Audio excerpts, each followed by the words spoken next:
नमस्कार माझ्या गोड मैत्रिणींनो, कशा आहात आपण सगळ्याजणी? आय होप की आपण सगळ्याजणी स्वस्त मस्त आणि आनंदी असालच. तर काय मग मैत्रिणींनो, कशी गेली तुमची दिवाळी? मी आशा करते की तुमची यावर्षीची दिवाळी खूप छान मस्त आनंदाची गेली असेलच.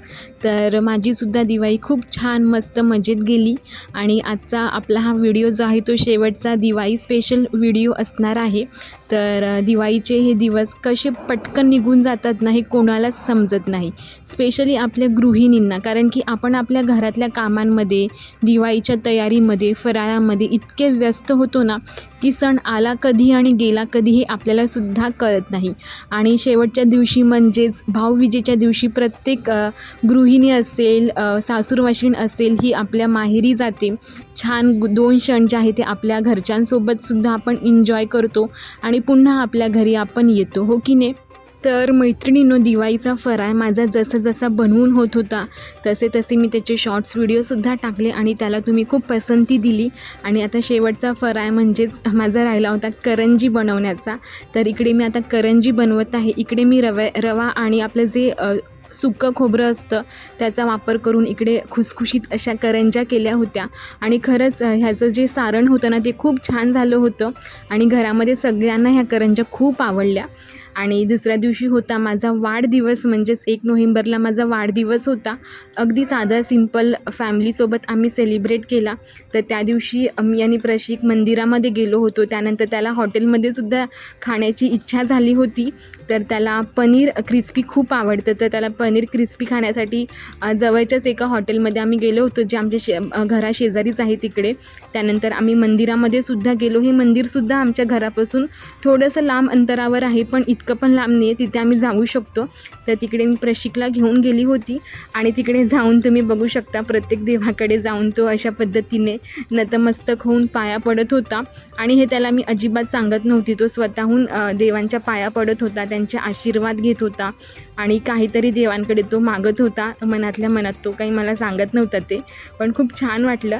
आणि ते सगळं मी कॅमेऱ्यामध्ये अशा पद्धतीने कैद केलेलं आहे. तुम्हीसुद्धा हे जे क्षण आहेत ना, आपापल्या मुलांसोबत नक्की घालवत जा. कारण की आपल्या मुलांमध्ये सुद्धा खूप पॉझिटिव्ह एनर्जी असते आणि त्यांच्याकडे बघून आपल्यालासुद्धा खूप पॉझिटिव्ह वाटत असतं.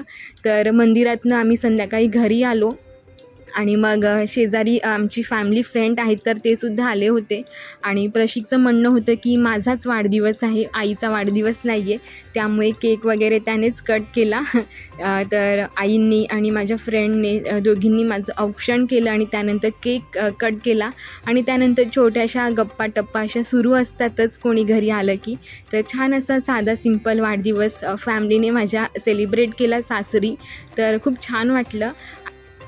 तर भाऊबीजेला सकाळी माझ्या सिस्टर इन लॉ आणि पिऊसुद्धा आली होती.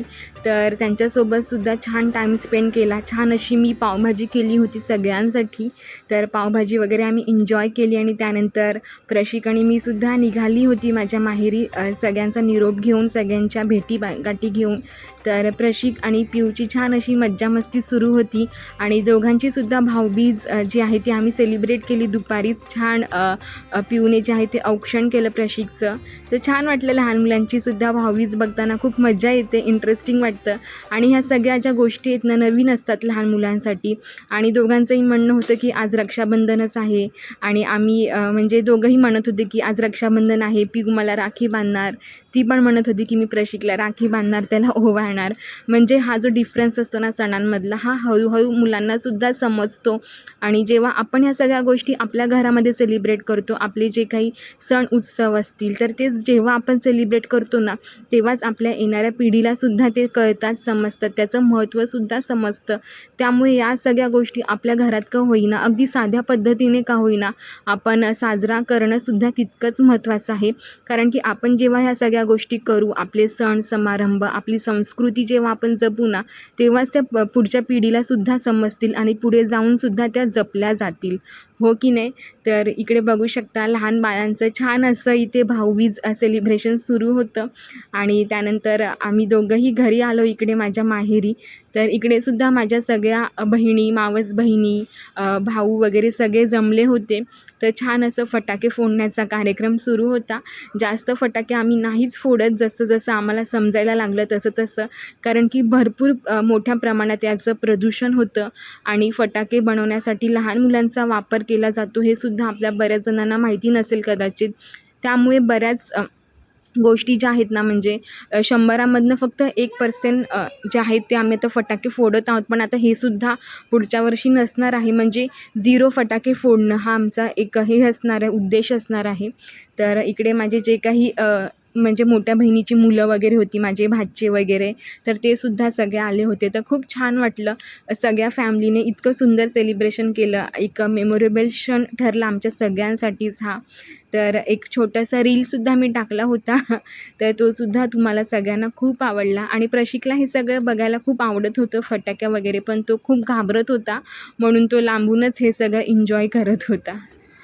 त्यानंतर माझ्या बहिणीने सुंदर अशी रांगोळीसुद्धा काढली होती आणि छान आम्ही असे जेवायला वगैरे बसलो होतो. छान असा जेवणाचा बेत होता.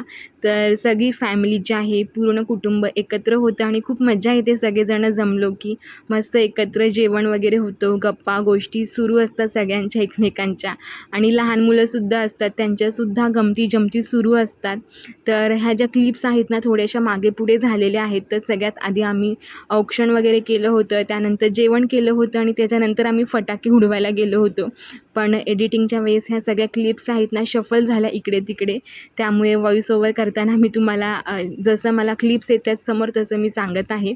तर इकडे बघू शकता माझी जी मावस बहीण आहे, म्हणजे प्रशिकची लहान मावशी आहे, तर ती प्रशिकचं औक्षण करत होती.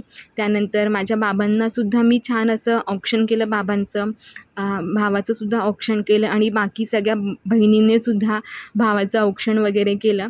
तर असा आमचा मस्त विथ फॅमिली असा आजचा जो सण आहे, म्हणजे दिवाळीचा शेवटचा दिवस, भाऊबीज, खूप छान प्रकारे आम्ही एन्जॉय केला सगळ्यांसोबत. खूप धमाल मज्जा मस्ती केली आणि प्रशिकने तर विचारूच नका, त्याला इतकं सगळं काही आवडलं, म्हणजे सगळ्या गोष्टी आवडल्या ना, फटाके वगैरे म्हणा किंवा एकत्र जेवण वगैरे करणं, एकत्र येऊन ओवाळणं, इतके जण एकत्र येणं, तर ह्या सगळ्या गोष्टी त्याने सुद्धा खूप मोठ्या प्रमाणात एन्जॉय केला. खूप खुश होता तो.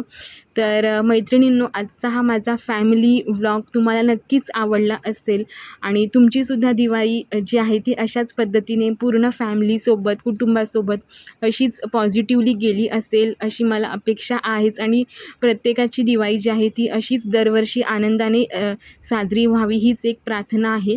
तर आजचा व्हिडिओ तुम्हाला आवडला असेल तर या व्हिडिओला नक्की एक लाईक करा आणि येणाऱ्या व्हिडिओच्या माध्यमातून पण मी छान छान पॉझिटिव्ह गोष्टी तुमच्यासोबत नक्की शेअर करत राहील. तर प्लीज व्हिडिओला एक लाईक आणि एक कमेंट तरी नक्की करत जा, कारण की तुमच्या कमेंटमुळे मला कळतं की तुम्हाला व्हिडिओ कितपत आवडलेला आहे आणि एक मोटिवेशनसुद्धा मिळतं की आपण केलेल्या कामाची पोचपावती आपल्याला मिळत असते कमेंटच्या माध्यमातून. त्यामुळे कमेंटसुद्धा नक्की करत जा. तर चला, आजचा व्हिडिओ मी इथेच संपवते. आपण भेटूया येणाऱ्या व्हिडिओच्या माध्यमातून. तोपर्यंत सगळ्यांनी आपापली काळजी घ्या. भेटूया लवकरच.